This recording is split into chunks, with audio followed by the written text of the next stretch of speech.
Welcome back, everyone. Welcome back to AFTV. Welcome to the full-time show. It's your chance to have your say. Download the app.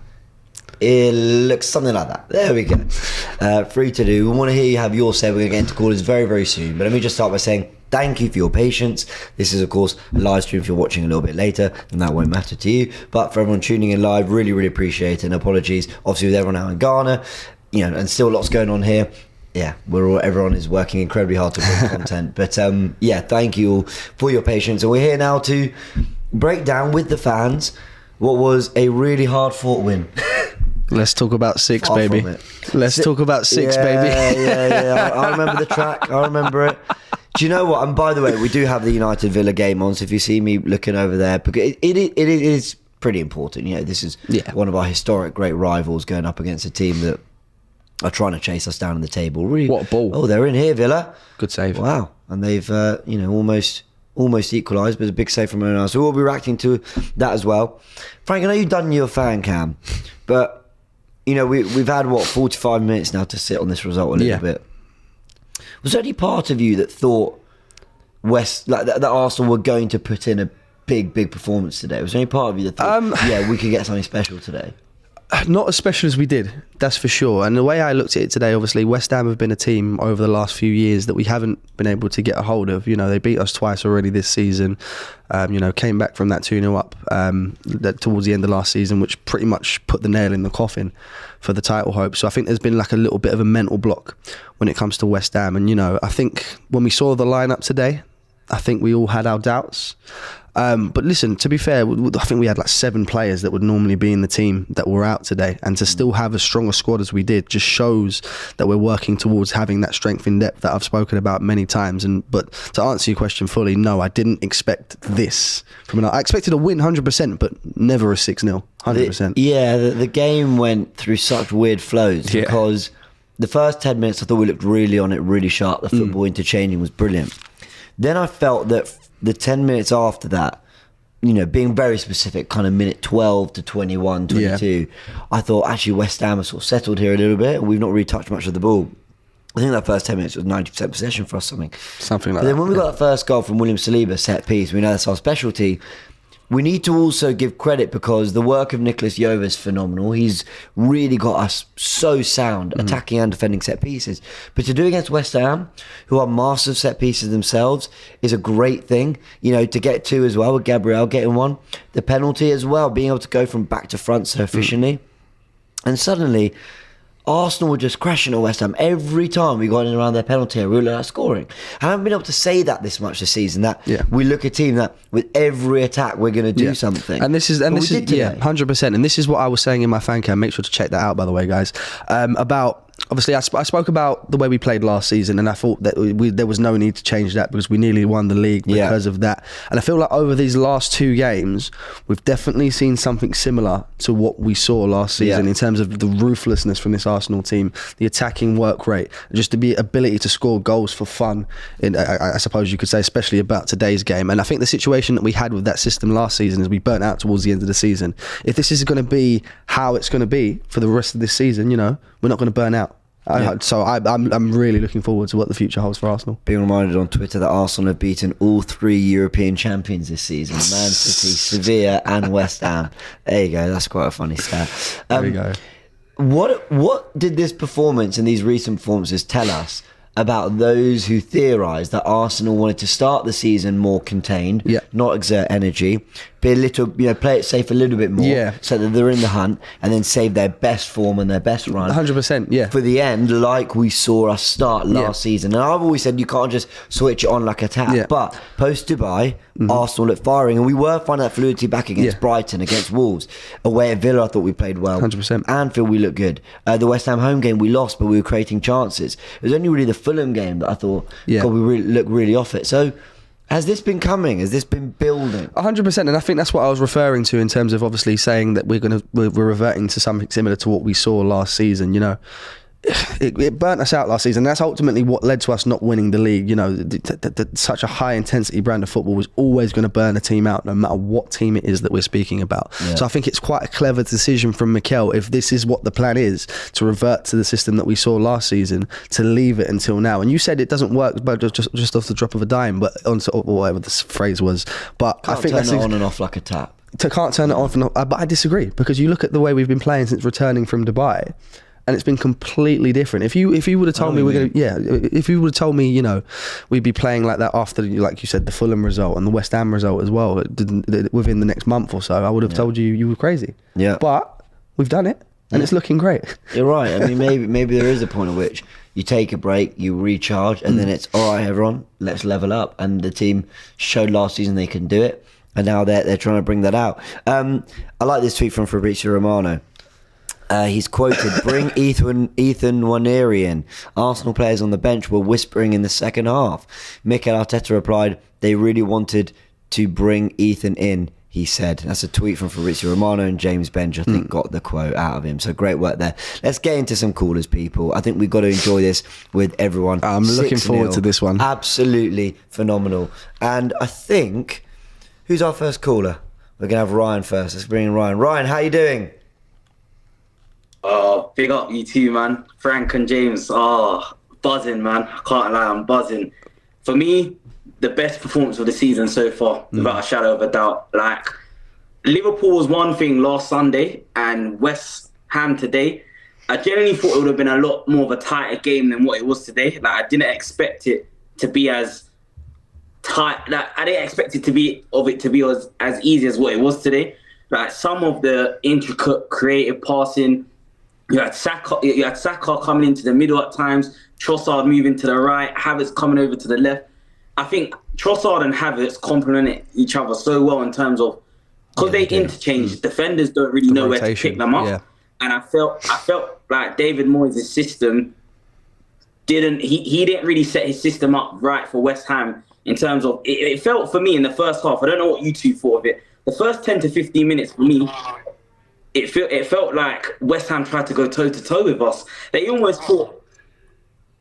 It's almost like they thought, because of last season, they thought that Arsenal would have been able to not be as fluent compared to what our games have been this season of last season. But I just thought the boys were exceptional today, man. And defensively, we were organised. I think offensively, we were good as well. I just think Arteta got it spot on with the midfield. We controlled and dominated the whole game. Rice, for me, Declan Rice, man. Oh, I'm losing words to describe him. We need to give him the statue soon. It's steady. I think that will be coming soon, Frank, but not yet. Yeah, Ian but Wright might have something to say about that. There's a few players that have something to say about that. I'm telling you. But what did you guys think of the performance today, man? It was all right. Yeah, standard. It's unbelievable, man. It was everything you want. It was intense. It was fluid. It was structured. It was tactically astute. You know, it wasn't. What I love about wins like this is you can't just reduce it to West Ham were crap and Arsenal were good. Now, I've seen some West Ham fans saying that online, the ones I follow, the ones I talk to. I've seen a little bit of a, don't get carried away. But it was always good. We're genuinely that bad. It's like, okay, well, 6-0 away from home is incredibly impressive, whoever you're up against and whatever form they were in. But let me also add that it's so reductive to just be like, well, West Ham were bad and what? No, because Arteta, and I said this in my fan cam. Yeah. He got Ben White to invert today. He said that we need to tweak something because we know when it's Kivior inverting to get it off the back three, to pass it through the lines into Havertz, you lose something. They're not connectors. They're not players that get you from one end of the pitch to the other, that go you through, that roll you through the phases. Whereas Ben White into Trossard, into Ødegaard, yes, they are players that do that. And at that point, Arsenal started with a good intensity, and what you had then on the left-hand side was Kivior just defend, and he did that really well. And then you get Havertz, who it's do what you do best, float, get into areas, just know where you have to be. And I thought he did really well with that. I've got one last thing I do want to touch on with today's game with West Ham and Arsenal. I was quite concerned with the starting 11, and I did watch the starting 11 show today. the amount of injuries that we've got right now is a worrying factor, I'd say, with Tomiyasu, Jesus, no Zinchenko today. I want to know where Fabio Vieira is right now as well. What's the update on him? Like, Mikel Arteta and the backroom staff team haven't really given us much insight on that. But the fact that we managed to control and dominate this West Ham side today, who, let's be real, I would have started Kiwior today anyway, because Kudus versus Zinchenko, for me, we saw what they did to us at the Emirates, and we should have did this to them when they came to the Emirates, but it's the fact that we create so many chances and we're just not clinical and ruthless enough in the final third, man. But overall, we got it right today, and I'm just buzzing, man. We put the goal difference up on Man City and Liverpool as well. Yeah, we needed that. Yeah. I genuinely think we can go on a long run now.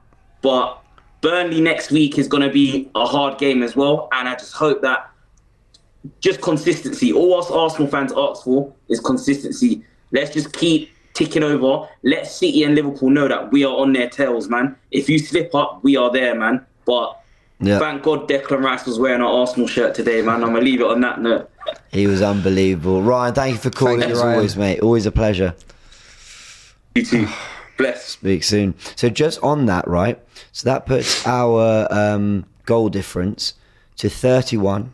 City's is also 31. Liverpool's is 32. We've scored 53 goals. City have scored 56. Liverpool have scored 55. So all we've done is we've just pulled ourselves back into that conversation. We've now outscored Tottenham with that 6-0 win.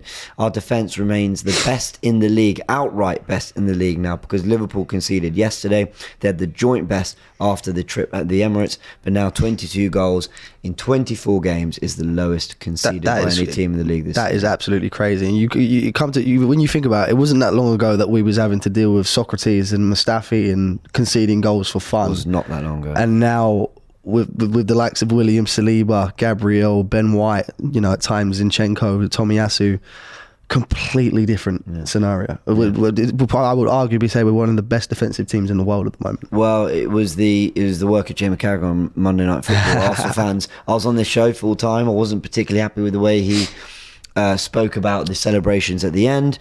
I was very happy with the analysis he did on our defending, because he was absolutely right to highlight how brilliant we are in that area. And again, a lot of people see today as an attacking masterclass because we saw 6 goals, but you don't do that unless you've got a brilliant base. And as much as the stats are so impressive from shots, passing, whatever it might be, possession, field to whatever you want to look at how little we gave West Ham in that game. I don't think they had a shot on target, or maybe they had one. They had one in the end. They didn't have their first touch in the penalty area until about the 65th minute. I mean, that is all so impressive from Arsenal's perspective. Let's bring in Mans to bask in the glory of the win along with us. Mans, how you doing? It's good to have you early on the show. We normally catch you a little bit later, but great to see you, mate. And Hi, guys. I'm sure you're delighted. I am. I'm very delighted, and I thought it was a great performance. I mean, the more of these performances Arsenal shows, the more stupid I look when I mention things when I was upset in this Christmas and New Year's period. Like what? Arteta. Let me ask you about those things you're upset about. And the reason I say it is because what I want to decipher is whether you were right to have those things back then, of which I had many of them, I'm sure, as well, or whether actually we were overreacting, because I do wonder that sometimes, whether in that patch of 3 defeats we kind of overdid it, and then sometimes I go, actually no, we're not overdoing. I don't know, what do you think? Well, I've definitely overdone it when I mentioned something about Saka being sold in the summer and things like that. Oh, fair enough. That was you might have overdone it a little bit. That was just me purely being emotional. It's just I do see it in this team that they can go on a run and that they can be consistent and they can produce these results. I don't look at Man City and Liverpool and think they can do something we can't do. Not since last season anyway. So maybe that's why when we do lose 2 games in a row that we shouldn't be losing, maybe that's why I get upset. But let's focus on today's game. I was a little bit worried about today's game. I thought the Liverpool happiness, not that we're not allowed to celebrate. I'm not in the celebration police. It's just sometimes when you do get these important wins, sometimes it can break your focus and it can break your concentration for the next game. Mm-hmm. And West Ham is a team that's beaten us already twice this season. So that was a little bit worried about the focus and the concentration. And I was just thinking it's so important we get that first goal, because they will crumble mentally. They're not good. They're not on a good run. So we score that goal. We score that first goal, and we should be fine. I didn't see a 6-0 coming. I was watching Real Madrid Girona yesterday, which was one of the best performances I've seen in terms of football. And then I was thinking, surely I'm not going to see a better performance this entire weekend. And then I see Arsenal do that to West Ham. I'm like, well, yeah, I've just seen one. I've just seen It's nice to be in that conversation, isn't it? It is. Same conversation as Real Madrid. In the Real Madrid conversation, yeah. Mans, what does Arsenal's new style of football mean for us in Europe? Because we don't have long to wait. It's Burnley away next, and then it's Porto. This is one of 3 away games in a row. I feel like we look ready, because we haven't done it in Europe since 2006, apart from one semi-final, I think. But I do think we look like a team that, over 2 legs, you can't just be a team that sort of put your chances away every now and again. You can't be a bit plucky. Like, it's going to come down to a lot more than that. And experience is part of that. We don't have that, but I feel like in a lot of other ways, we could do okay. I think a lot of these concerns are raised just for the sake of raising concerns, almost. Not by you, but I'm saying, like, the mainstream media, for example, they just look at anything they could criticize Arsenal for. I'll give you an example. Yeah. All season we've been going on about we need a striker, and we probably do, because we do need to move forward. But I think we need a striker in the summer to move forward for next season. I didn't necessarily think we need a striker to win the league this season or win the Champions League this season, because when I look at it, we score a lot of goals. We really do. Not just 16 goals in the last 4 games, which is an average of 4 per game. But we were scoring a lot of goals before the midway mark of the season. And I think that will help us in Europe, as you say. I think we're very well set for Europe. I don't see many teams that are superior to us, bar Man City and maybe Real Madrid. I don't feel inferior to many of those teams. I was watching Bayern Munich yesterday as well, 3-0 against Bayer Leverkusen. If we get Bayern Munich in the quarterfinal, let's say, I'm already looking past Porto, I know that, but I think we should go past. I think we should be going through Porto in our best day. If we get somebody like a Bayern Munich, do you really look at it and think, well, it's impossible for Arsenal? Not really. Definitely not this season. Playing. They're not having the greatest time in the Bundesliga. I think what's that? Bayern Leverkusen. By the way, Xabi Alonso is doing a fantastic job there. Are they 5 points clear of Bayern Munich at the moment? I know there's questions being asked of Thomas. 5 points clear. I know there's questions being asked of Thomas Tuchel's job out there. And you know what? I completely agree. If we was to get the likes of a Bayern Munich, I'm quite confident of a win there, considering their form and our form at the same time as well. And I think for me, I just want to get over, and I get what you're saying. We should be beating a team like Porto, but I think it's just been because we've seen this in the past. Round of 16, it's been a bit of a burden for us over the last few years in the Champions League. The one that immediately springs to mind is Monaco. We was 100% expected to win that one. Didn't quite work out, so I'm hoping we don't have a similar situation with the Porto situation. Don't take them lightly. Get the job done. Get that, that sword dangling over our head out of the way of the round of 16. Get to the quarterfinals, and then we can worry about the likes. I just don't think we're that kind of team anymore. I don't think we're a team that takes anybody. I really do. I hope you're right. It's obviously we haven't been there in a while. It's something that's going to be dangling over our head until we get there. Absolutely. Yeah. I think Arteta is the kind of manager. Also, the minute he sees complacency in this team, I think he addresses it quite seriously. So I think we should get past Porto. I just hope we avoid Man City before sort of the semi-final or even the final maybe stage. But I just hope we avoid them. But I'm very happy with what I'm seeing, and I hope this continues. I don't see why it wouldn't. Yeah. Even with injuries, we had Gabriel Jesus unavailable to us today. When I saw that Zinchenko's not on the team, I was a little bit concerned about the control of the game. How we're going to control this game and the passing and the tempo. Well, nothing really changed. We were still amazing at that as well. So yeah, I think that's a message to Man City and Liverpool, and I think that's a good sign for us as a fan base and for us as a football club for the rest of the season. Sorry, Mans, not to keep you here forever, but you touched on something there. I want to know your reaction to the tweaks Arteta make. We talked about the fact that Ben White was inverting more. We saw that Odegaard was dropping deeper. He knew he had to find solutions to our ability to build up through the pitch, and we got that. I felt with Odegaard and White's role slightly tweaking, Trossard dropping in, it felt like we were able to go from one end of the pitch to the other and cut through West Ham so much more easily than we did, for example, away at Fulham when it was Kiwior and Havertz trying to make it happen. I mean, is that just a little bit of luck on the day? Is it too small a pool, or is it just quite clear? You get your best ball progresses up the pitch, and it completely transforms the dynamic of this team. I noticed a lot of that in the first half, especially when on the lineup it has Trossard as sort of the false 9, and then Havertz is in the 8 role. But then during the game they rotate, so Havertz sometimes goes in the false 9 role, Trossard drops in the 8 role. Then I noticed Havertz was even rotating with Martinelli a few times. I think Arteta is very, very detailed.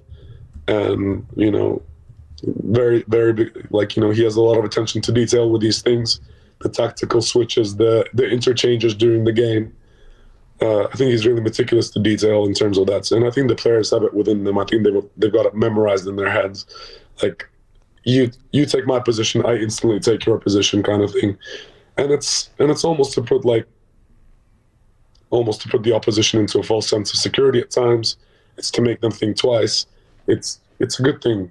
It's a good thing. It's a good tactic to adapt. It's not going to work every game, but it will work in these kind of games. So yeah, I was happy to see it. It does confuse you at times during the game, but I don't mind as long as you provide these kind of results. Yeah. And just final question, we've got the Villa United game on in the background. United winning 1-0 as we're approaching half time. Yeah, I got that too. That's why I got my eye on the right. That's fair. What result do we want in this, by the way? I hate United, but Villa are closer to us. I don't know. Anything but a Villa win, really. Villa are going through a bit of a sex change. I don't understand what's going on with them, to be honest with you. They don't look like... They don't look... the team that beat us and City twice in that week, it felt like they were just tactically on a wavelength, whereas against United, against Chelsea, against Newcastle, they looked far more open, Villa. But the thing is, they've actually put in a few points. I just felt like we were always going to see that a little bit of drop, because we see drops from bigger teams than Villa. Like, we've seen drops from Arsenal in that Christmas period. We've seen Man City drop form a little bit. So, very true. No surprise that Villa have done it. Yeah, very, very true. All right, well, we'll keep an eye on that. And, Mans, it's always a pleasure, man. Thank you so much for calling. Thank you. Always a pleasure, James. Nice to talk to you guys. Speak soon. Take care. Right, let's bring in Javi. I haven't spoken to Javi in ages. How are you, Javi? I'm doing very well, gentlemen. How are both of you doing? Much better now that we've put 6 past West Ham, that's for sure. 6 stars, I'm feeling. Yeah. It's good, man. 6 stars, yeah, that's a good one. Yeah, we'll take it. That one better than 5. But look, we were great. Yeah. What? Talk to me. What do you make of it?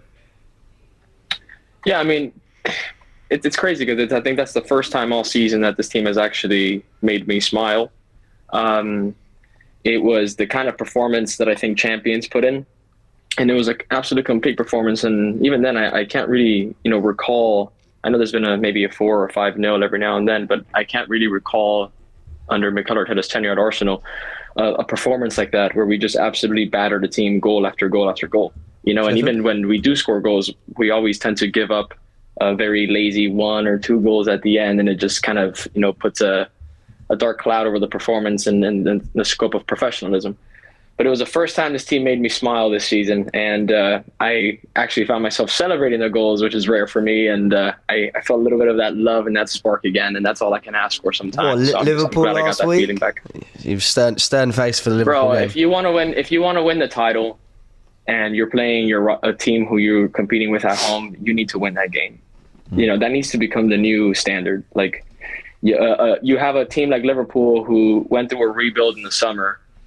A Klopp who's on the way out. This should be a transitionary year for Liverpool, and yet somehow, many see them as title favorites. And yet the Arsenal, who was supposed to win last year and invest, 200+ million in the market, that's not the team you should be competing with. You should be far and clear ahead of them. So the fact that we're still behind them is not enough for me to celebrate a win like that. If we lose that game, title hopes are over. That win didn't mean anything. It just meant we're still in the title fight. Why do I want to celebrate that, this deep into the project, I celebrated it.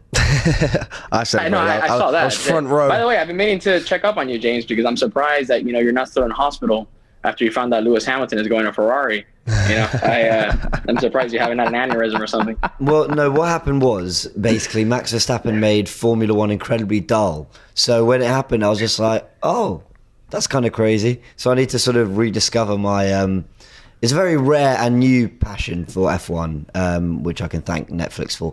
But look, more on this game, Javi. I know we like to talk about the tactical side of the game. This is my third time mentioning already just on this show alone.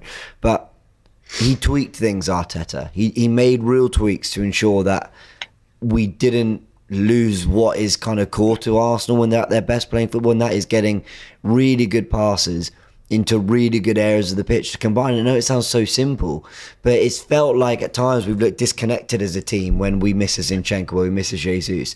In the past he's gone for Eddie Nketiah in the false nine with, what was it, Fulham? Was it Nketiah, Havertz, Kivior? And you're like, how are they gonna? But work. In this game it was Trossard, Ødegaard, White, and it's like, thank you. And it's not that surprising maybe that we won 6-0. But I'm not surprised we saw a really fluid-looking Arsenal team. Yeah, I mean, how many times have I not come on here, James, and you and I have discussed that Trossard's best position is as a false nine?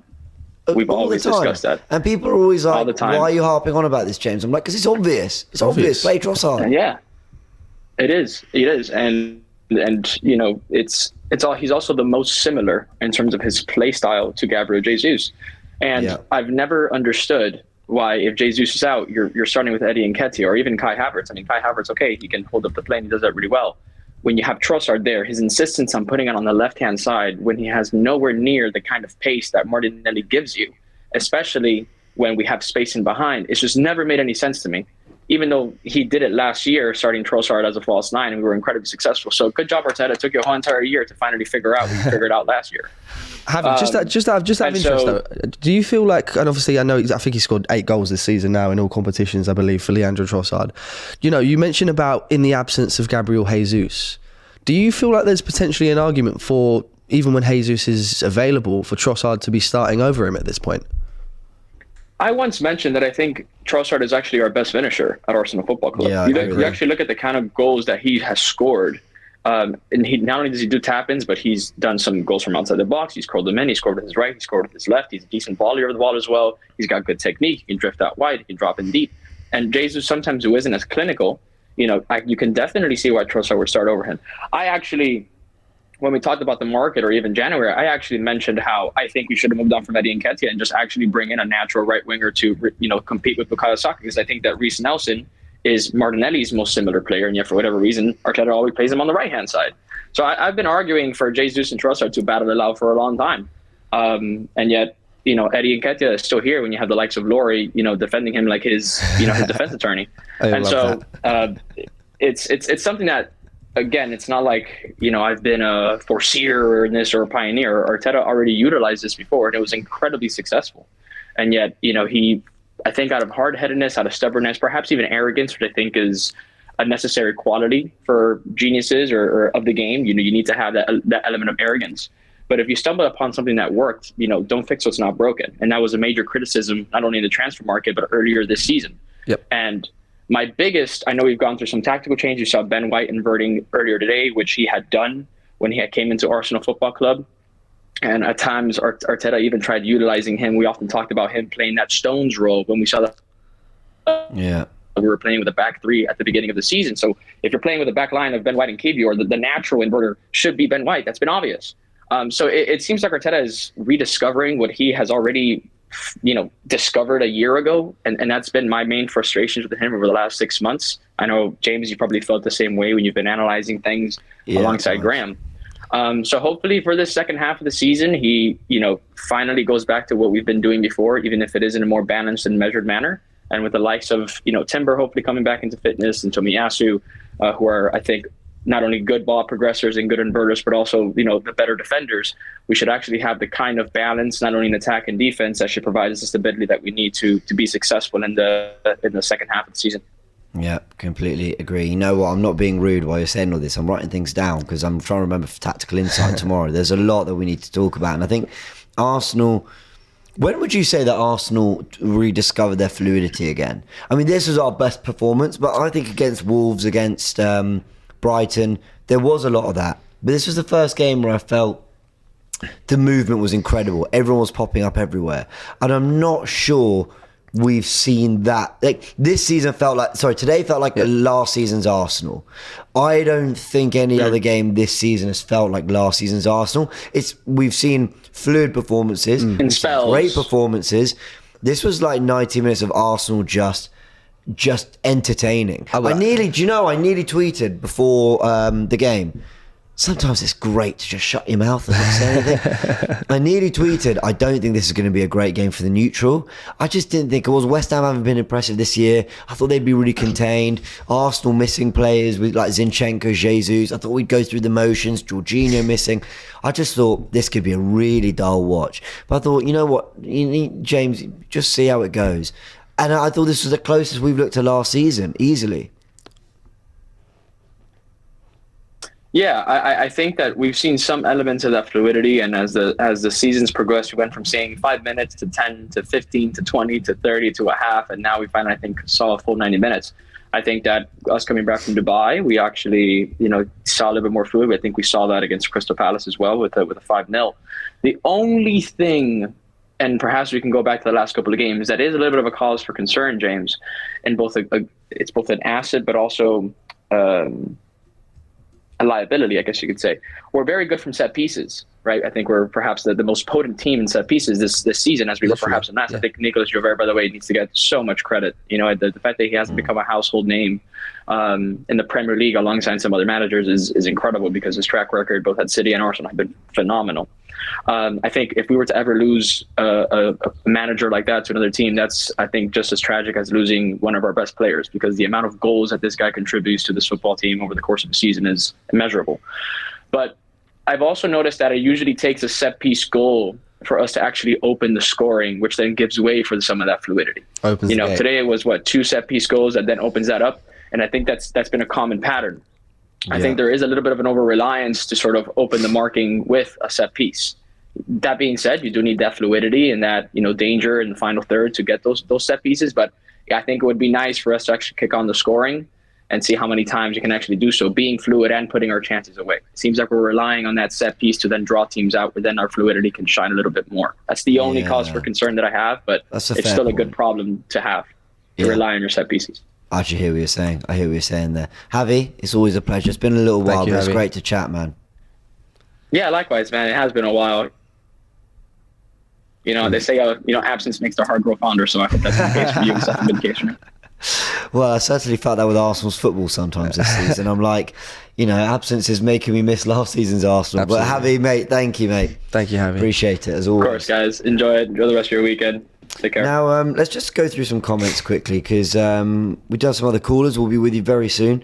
Ras says, James, it was the fluidity of last season meets the defensive solidity of this season. I think we've got to explore that as well. Do you know what? Let me write that for Tactical Insight as well. I think potentially, I'm not sure if I've misheard what you guys are saying in terms of like that's the first we've seen of the fluidity. I think that's maybe potentially a bit harsh. I think what we've seen over the last 2 games is the consistency of the fluidity, because like you said, we've had spells during the season where we go and beat a Bournemouth 4 or 5-0, we go and beat a Lens 4 or 5-0, and we look good in those games. But over these last 2 games, I think what we've seen is the same fluidity across a row of games, if you know what I mean. So maybe this is why I'm getting to thinking that maybe this is the start of us going back to that fluid style of football that we saw last season that nearly won us the Premier League. I hope so. Yeah, I really hope so. We've got some super chat. So Unstoppable says, no more discussions on the quality of Kai Havertz. You know what, Unstoppable? Well, actually, Unstoppable 6, I think is the name. Look, I thought Kai Havertz was legitimately brilliant today.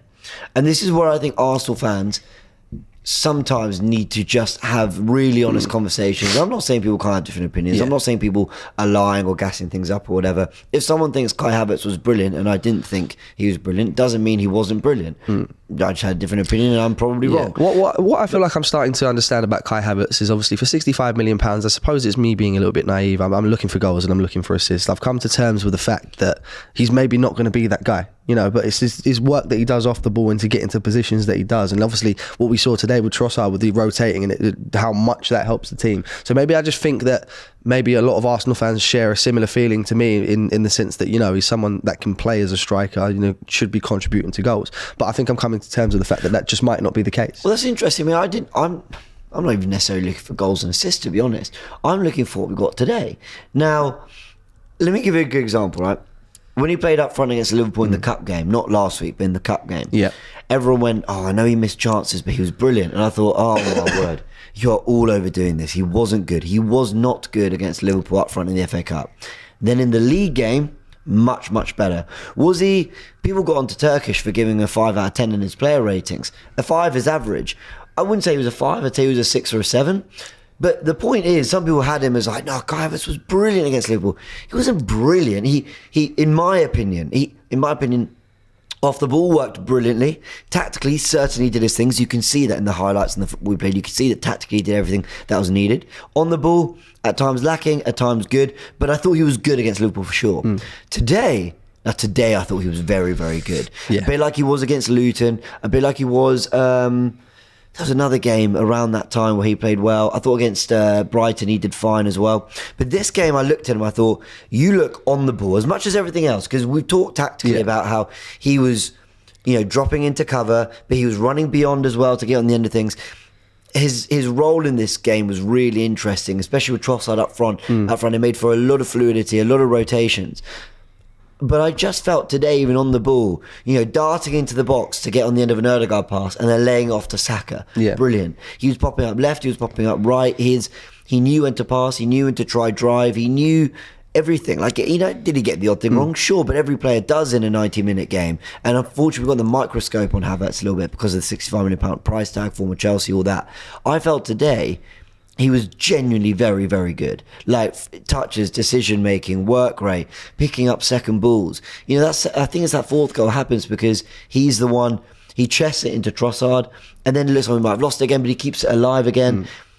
He just kept everything ticking as well, brilliantly. And I really liked Havertz's performance today. Genuinely, I thought he was really good, and I'm really happy. But I'd rather say that because I mean it than just go, oh, he did okay, so I'm going to pretend he was an 8. If other people thought he was an 8 out of 10 for other games, that's fine. But for me, I didn't see it that way. Today, really, really good. No, really good. Absolutely. And, like I said, maybe I think I've come to terms with the fact that I've potentially been a bit harsh on him in that sense as well. Like I said, because of the goals, because of the assists. But what I'm understanding is that maybe he's not going to get those goals or assists, but he's going to be instrumental in something that leads to a goal. If you know what I mean, maybe the pass before the assist or something like that. And just, his physicality helps us in certain situations. And this whole Trossard Havertz, rotation thing, I don't see that when Jesus is here. And that's maybe what I was saying to Javi about maybe there is an argument now to have Trossard in over Gabriel Jesus even when he is available. I'm not saying that's 100% what I would do, but I think there is definitely an argument for that to be the case, especially if the pair of them are going to play the way they play together. I think that's more of a benefit to the team, absolutely. Really, really good. Sorry, I've just got distracted by these comments. But Arsenal... I thought Arsenal looked great, and Kai Havertz, was certainly a part of that. So, see, this is what I mean by He-Man says Havertz was average again. I don't think he was average. I thought he was genuinely good today. Super chat. So LT General says, lads, Bayern in the Champions League not the same as the Bundesliga. Get that? I do get that, but I think he's missing the point there. The point is that while they might be a different animal in the Bundesliga than they are in the Champions League, is they don't go into that game currently with the fear perhaps that we had when we was getting the 10-2s and the 5-1s and stuff like that. I think it's definitely more of an even competition, maybe even more in our favour. Rye says 6-0 flattered West Ham as well. Guys, as it could have easily been 8 or 9-0, and Saka and Trossard should have both had back-to-back hat-tricks, to be honest. Arteta got it tactically spot on today, I must say. Absolutely. All right, let's get into some more callers. Who have we got? Zach joining us. Zach, how you doing? Great to chat again. You well? Yeah. First thing I want to touch on today is how dynamic our set pieces are. Yeah. Just the pressure that we had on them in the first half, and just how different each, and I know this sounds basic, but like, depending on which side we were, we had different formations with people going in different directions before and after the kick. I was really impressed with. It didn't end up with a goal, but it was a nice shot. I forget who had the shot, but it was Bukayo to Martin Odegaard, and it was just fantastic. Another thing I said last week, even though we beat Liverpool 3-1, we didn't put our best 11 out for 90 minutes or have 90 minutes out of our best 11. And this week, I think we had that. Everyone put in just a fantastic shift, and I don't think there was any player that was average or below average today. Just defensively, we were stout. Midfield, we were bossing. It was good having Wineri out there. Great to see. He looked well for how young he is. And for Mikel to give a player like that time is a sign to other players who are coming up and through the system that he will give you guys time if you prove it. Yeah. I think it's really quite a shame with Ethan Nwaneri, because he comes on today and you can see there is some form of ability in there, but I can't help but feel that there was times throughout the season, for example, in a Carabao Cup game, or when we've already qualified for the Champions League knockout stages, and we had the game against what are they called again? Who was it? Sorry, the French team. In the Champions Lens, yes. Yeah. So when we had the game against Lens, like these, I don't want to say nothing games, just lesser games in a way, that we could have seen a little bit more of Ethan Nwaneri, because I feel like now, unless it's like touch wood, a massive injury crisis, you're not going to see a player like that unless we're 4-5, or in this case 6-0 up. The game's done, and you just want to give him the minutes. And I feel like that's been a little bit of an issue for Arteta, and obviously I don't want to be too negative. I just want to get onto this point during the course of his management at Arsenal, because if you think about it, we haven't really seen any players come through under Mikel Arteta. Obviously, Emile Smith-Rowe and Bukayo Saka have come on leaps and bounds since Mikel Arteta has been in the club. But he's not someone. He didn't give them their debuts. That was they're Emery players, if you know what I mean. So I feel like I can't help but feel that Mikel Arteta could have done a little bit better in that situation, but. Again, I don't really want to take away. He looked good one here, didn't he? Yeah. Like he looks totally comfortable at that level already. Albeit West Ham had sat off and it was done, but still. Yeah, the difference between Emery when he left the team and where Mikel has elevated the team has changed what type of players are available to play coming out of the academy, and that's just because the floor has been raised that much.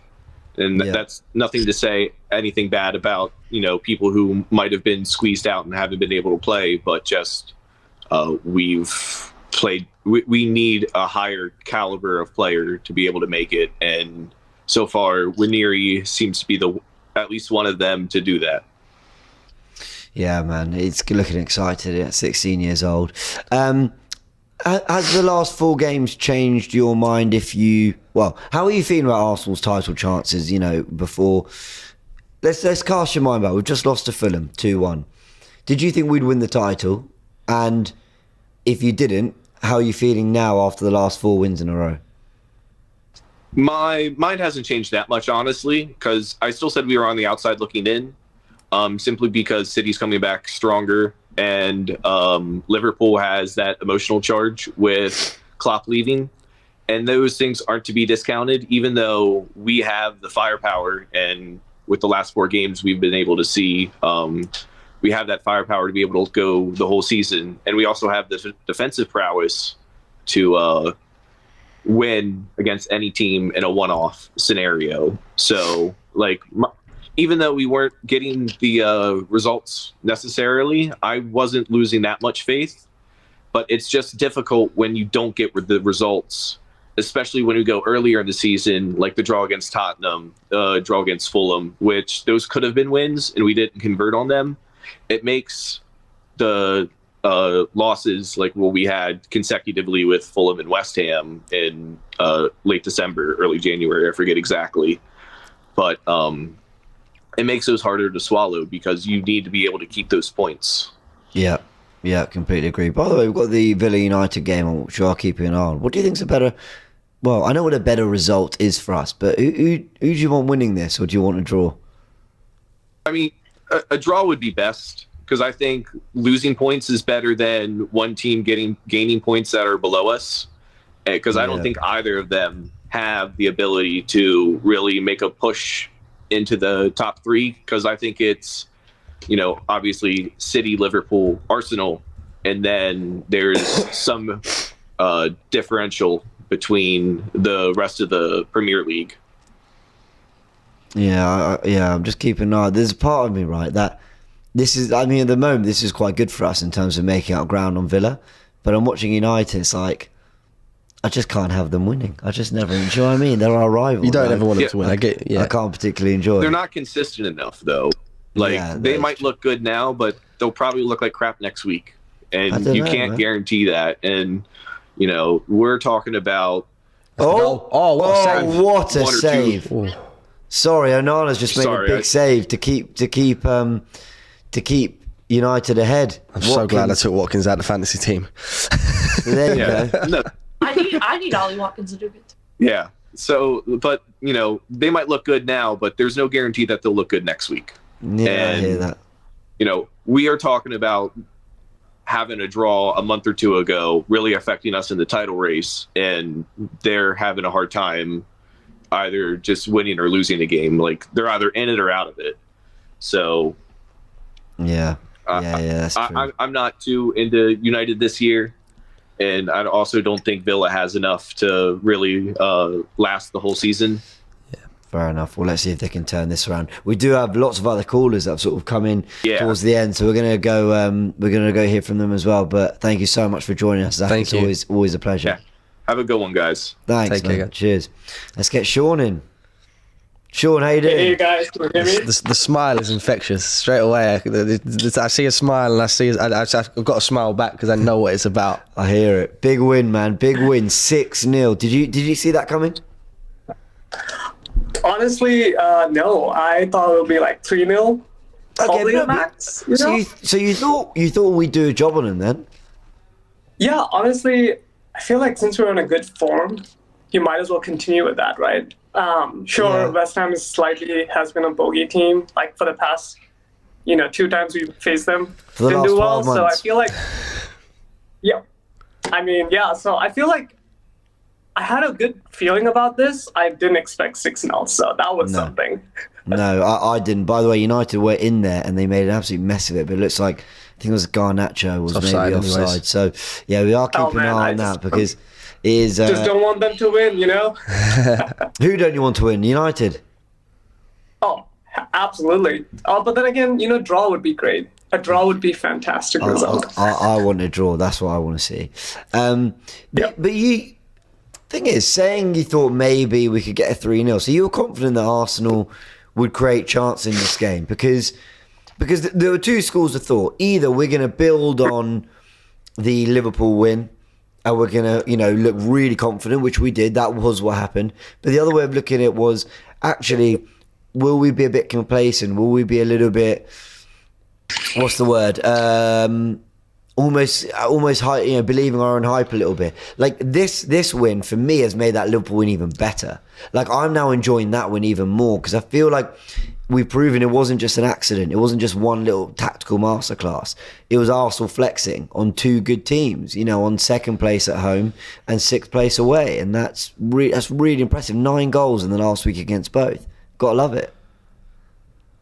Yeah, I feel like in the last Liverpool game, to be fair though, 3-0, maybe a 3-1 would have been probably the result, ideally, in the sense where I was like, okay, maybe we might concede a silly goal, have we been? But to be fair though, we have been creating a lot of chances. It's just that we haven't been, of course, the story of our season is just the clinical side of it, but we have been doing pretty well.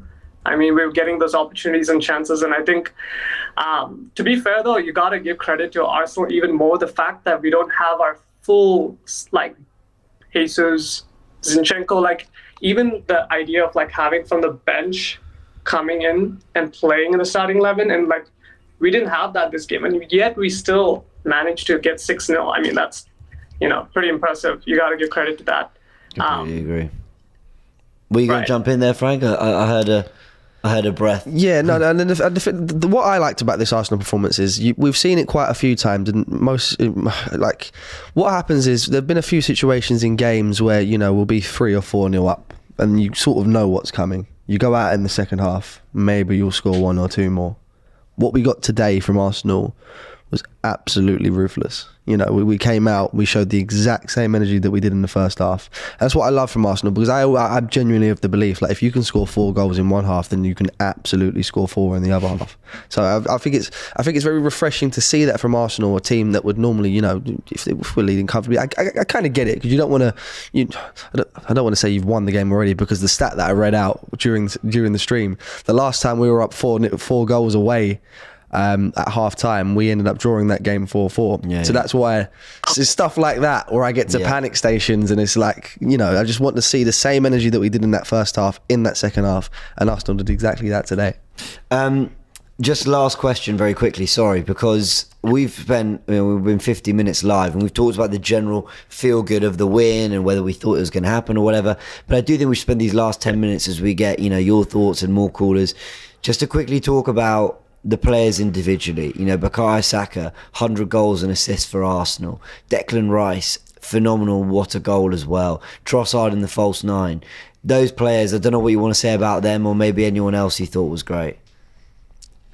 Honestly, I mean, everyone from the past camps have already said their say on every one of those players. I gotta say, has anyone said anything about Odegaard so far? No, not on this show, but I agree he deserves it. I mean, he's been very silent in this game in the sense of, not getting a lot of the credit, but man, he's been instrumental. His positioning is, I mean, it's not De Bruyne-esque, but why do we compare our players to other players? I get the whole sense of comparison, but man, when we just look at our players, with Odegaard's positioning in this game, has been phenomenal. And I think his tempo control, of course, everyone gets their praise, but I definitely want to praise Odegaard for this game, because I felt like he did really well. And not to mention Raya with his distribution. Every time he got that ball, he was quick snap, ooh, out. That was true. I gotta get that was I mean, the team's performance was amazing today. I just want to say, for me, I feel like I supported Arsenal in the 2012 era. Even difficult. We've been there. We've been there. I remember, buddy. I remember. But, that was rough. So for me, all of these wins are amazing. And then, of course, losses. It's part of the game, being a fan, you support the team through and through. It sucks, of course, with the losses. But, I mean, these are moments I can't stop smiling, because I've just been smiling the whole time. Yeah, I hear it. Enjoy wins like today. May, thank you so much for joining us. Sean, was it? Yeah. Thank you for having me over. No, thank you so much. Appreciate it, Sean. You. Let's get Deanie on. Deanie, how we doing? What's going on, James? What's going on, Frank? Let's talk about picks, baby. Let's talk about Arsenal, Glenn. Let's talk about all the good things we just love about our team. I love the remix. Let's talk about 6. Come on. It's a great remix. We need to get you in a recording studio with that one. I'm not a singer, but that was really good. So well done.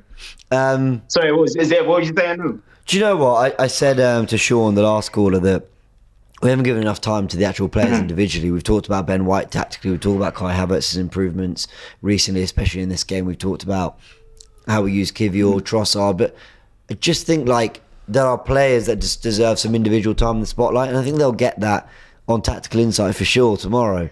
But just now, hearing it from the fans, we should. They were brilliant. As individuals, they were fantastic, as well as it being a great collective team performance. I couldn't really fault anyone today. Even another name that just popped into my head was Kivior. He didn't have no problems against Kudus today at all. I think first clean 5 sheet. minutes.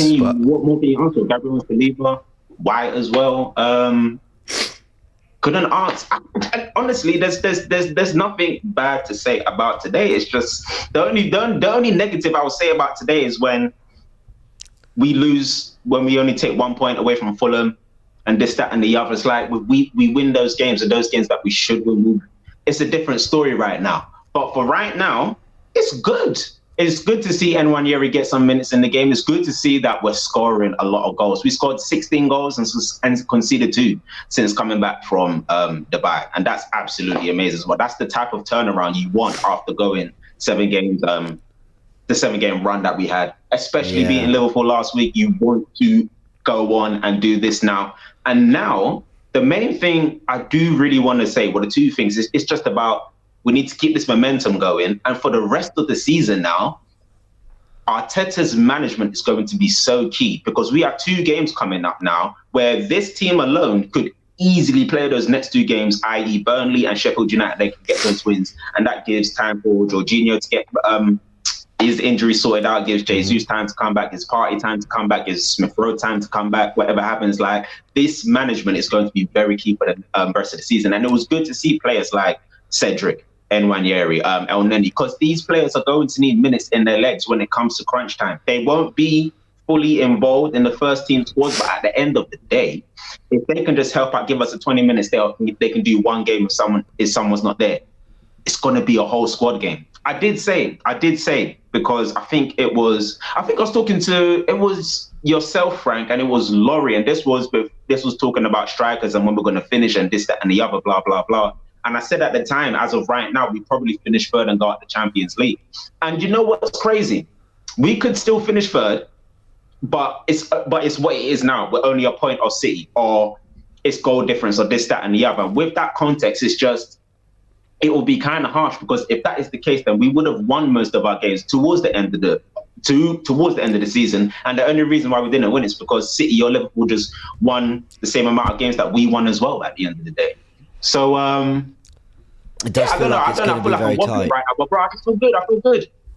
Yeah, it does feel like it's going to be quite tight. It does feel like, last year, when it felt like we pulled away a little bit, then City came back, then City were miles ahead. Felt like there were always kind of moments in which it kind of swung. I feel like they could go a bit more blow for blow. Man City, Arsenal, Liverpool, just kind of. But let's see, man, if they're putting together great runs and we're a part of that, then that shows we've sort of, started to climb to their level, which would be incredible if we can do that. And we know that we got the 50 points after 19 games last season, so we've shown the ability to put together a run. But this is only the second time this season we've hit 4 wins in a row. Before that, we actually hadn't hit 3 wins in a row that hadn't got to 4, and we were struggling to go more than 2. So it's that, that's really good from an Arsenal perspective. I mean, I don't know what else to ask you about next. I mean, who's your man of the match? I still don't know now. No, I hear it. It's such a hard one, isn't it? Honestly, I just want to give it to the team. You're the men of the match, all of you lot. Arteta as well. All brilliant. Yeah. Because you know what I mean? That's exactly what you want to do. And these are the type of things that we need to be seeing from a team that wants to win the league for the rest of the season. We need to be putting in these performances and just showing these people, you know what? Celebrating last week, it was absolutely justified, because with this winners won, all of this, that, and the other. Now I hope Arsenal take all of this, players, manager, and the fans, will just take it to the end of the season. Whatever happens, just bring all the energy you can, because there is something special here. And it's good to see that these players, the squad players, are coming in now and giving Arteta, they're going to start giving Arteta a selection heading. I was very impressed with Havertz today. I was very impressed. I won't lie and say I wasn't. I actually was for the first time this season. I was genuinely impressed and I was happy. I totally agree. I genuinely was. What's next? Burnley, then it's Porto, then it's Sheffield, then it's Aston Villa or Newcastle, and then we face City. These are winnable games. We can win. I was going to touch on that run, actually. Until we face City, Yeah. Say that again, James. Sorry. I was going to touch on that run. Burnley away, Newcastle at home, Sheffield away, Brentford at home, Chelsea at home. Although that Chelsea game will probably be rescheduled because... Thank God, because that's on the night of my fight. Of course, got a big fight coming up. But even so, we can win all those games. Sorry, last thing. We can literally win all those games up until we win Man City. And that was my personal goal. I said to Laurie at the time, the minimum we can do is draw one game out of the next 9 games until we face Man City. And that one game, I thought we would draw with Liverpool. We won that game. Yeah. So now I expect Arsenal, for going to win the league, we need to win the rest of these games until we face Man City. And when we get to City, because before we face City, they face Liverpool at Anfield. And that's going to be very, very key as well.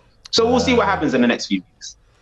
It's getting exciting. We'll see what happens. Still going on this Villa United game. United still won like about half an hour. It's still 1-0, right? It's going end to end. So that's a good watch. We're going to take our final caller, but Dini, thank you. It's always a pleasure to chat to you. Much appreciate, Dini. We'll speak soon.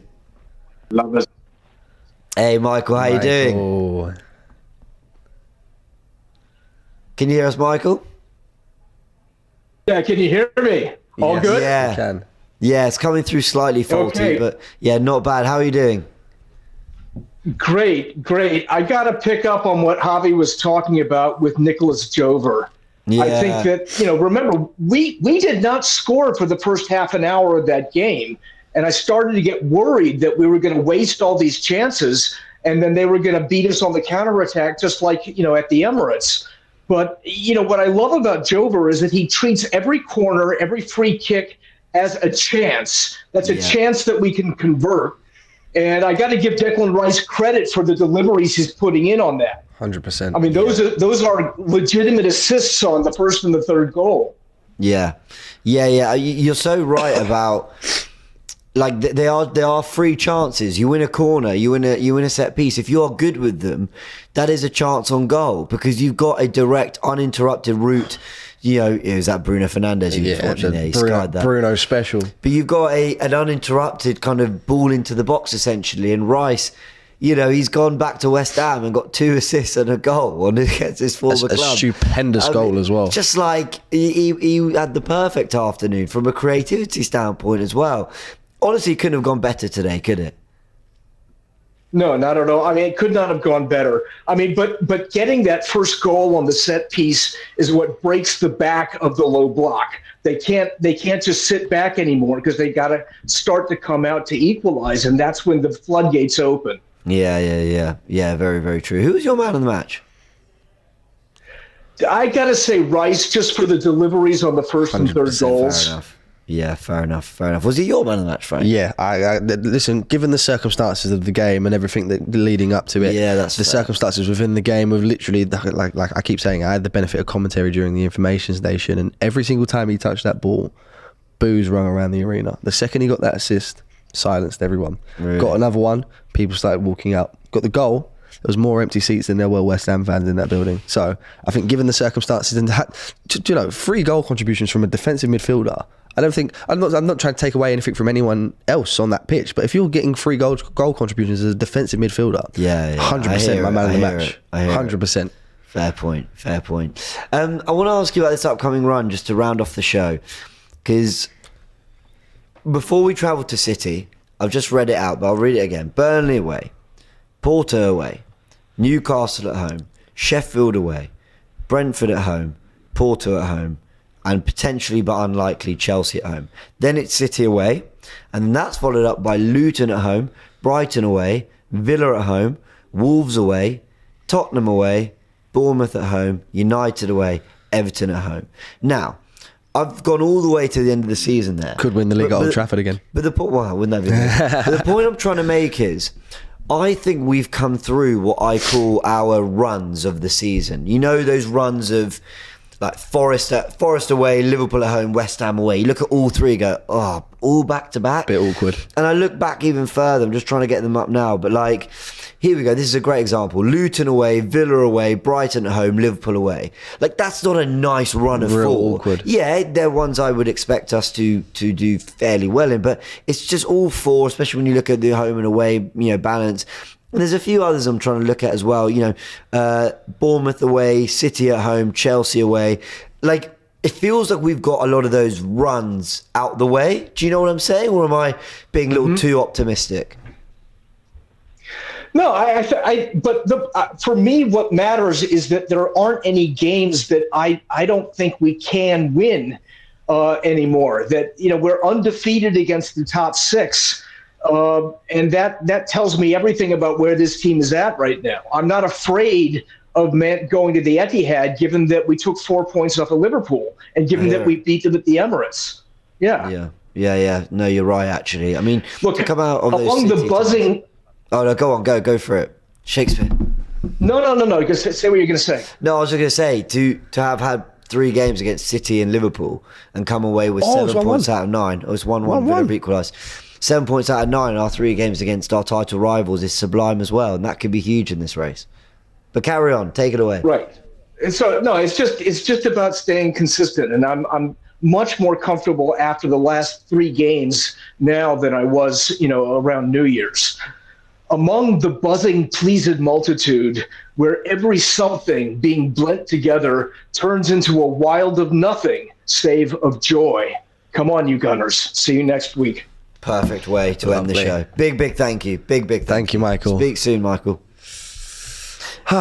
We've got a comment here from Mikey, and he's absolutely spot on where he says, let's not get carried away, let's remain humble. Yeah. Mikey's spot on, but I said something that was that Suizi scored, yeah? Oh, who did he celebrate in front of? Look at this.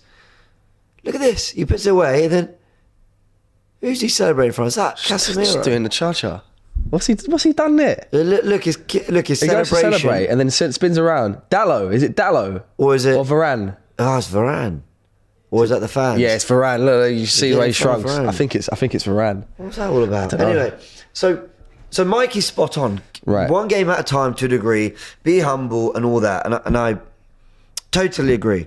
But I also said something in that video we did, me and some of the other presenters, we were talking about the upcoming 5 games. And I said that I think everyone likes to resort to cliches that I understand about. Well, one game at a time. Let's see where we are. And I hear all that. But I just thought that the likes of City and Liverpool, having been able to put runs together before, I feel like their brain zones in on a run. Like, do you know what I mean? Almost like winning one game, 190 minutes, the job's not done. Yeah. And I think that's how I'm trying to look at it a little bit. It's like, okay, we're in the business end. Now we need to put 7 wins on the bounce.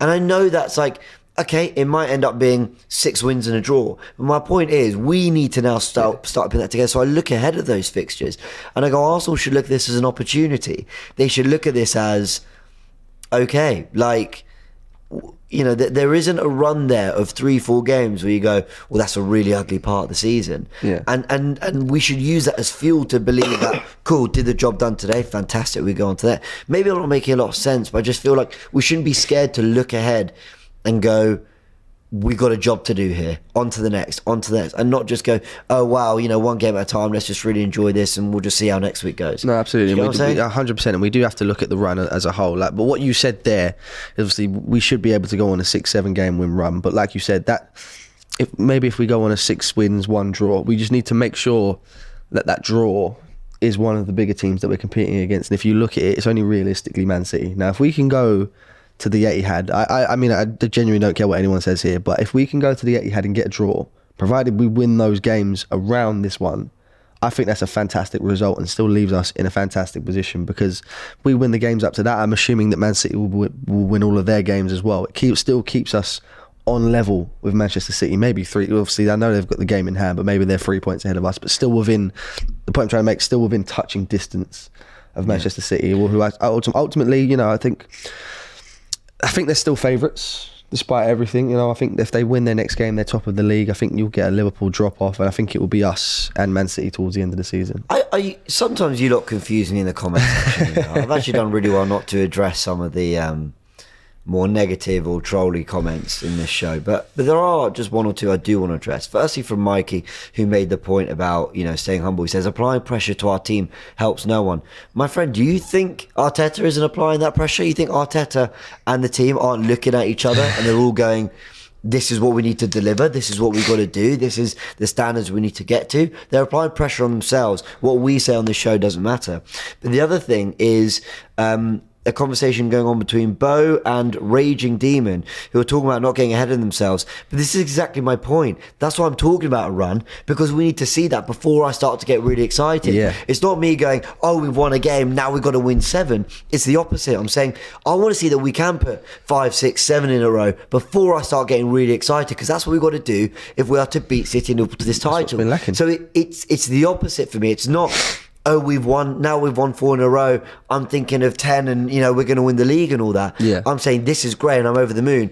Now, can we win another? And I'm looking at those patches in the season and go, that is doable, but we have to do that. We have to look at those games we should win and win them. When was the last time City didn't win a game they probably should have on paper? I think it was a 2-2 draw with Palace way before Christmas. Yeah. You know, now we're 2 months on from that.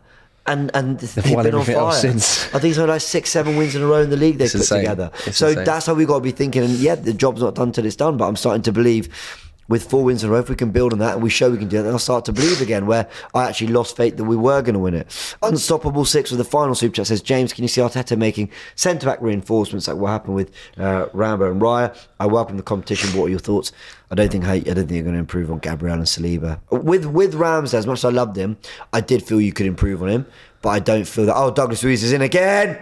Good block. Villa having shots here. We're going to go watch that game. Everyone, big thanks for joining. Big thank you to everyone who's been a part of this amazing match day. 6-0 win. Go enjoy and let West Ham fans know about it as I butcher the outro. Catch you all in a bit.